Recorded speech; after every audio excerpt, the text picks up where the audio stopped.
the most obvious and safe place to put me was in front of a dishwashing machine where, looking back at that time, I really learned so many skills that benefited me in becoming a really, really good cook. And just to explain a few of those, when you think about it, being in a dish machine, you have to be organized.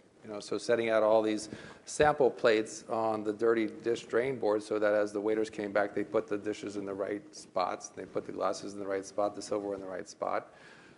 You had to be efficient in the way you stacked the plates and washed the dishes and got the glasses done and putting them in the racks correctly so that when you put them in the machine would wash them. And of course, by that, 45 seconds later, you knew through the feedback whether the job that you had done was going to be satisfactory. In other words, the dishes either came out clean or they came out dirty. So if they came out dirty, you didn't do your job correctly. So the feedback was very important. And then the idea that you really had to be part of a team. As a dishwasher, most of us, think of that as a really lowly position, but everybody in the entire restaurant relies on you. Mm-hmm. You have to give the dishes back to the cooks. They need their dishes in order to plate the food.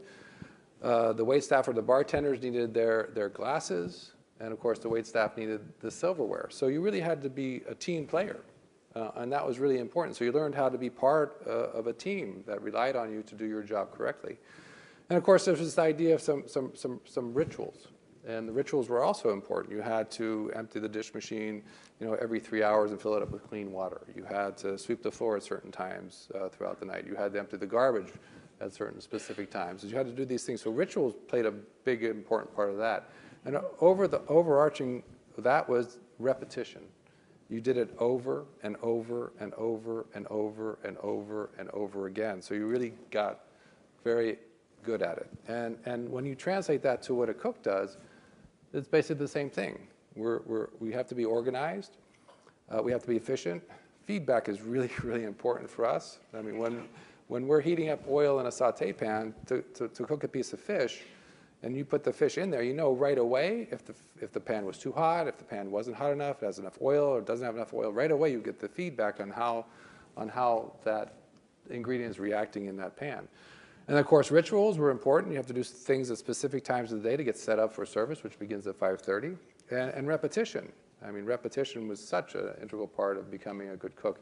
Learning how to slice an onion. You've all seen chefs on TV do the onion thing really, really quick, and you go, how do they do that? We do it because we've done it 10,000 times. That's how we do it, and you can do the same thing. It's not hard. So when you think about washing dishes, it really set the tone for me becoming a really good cook.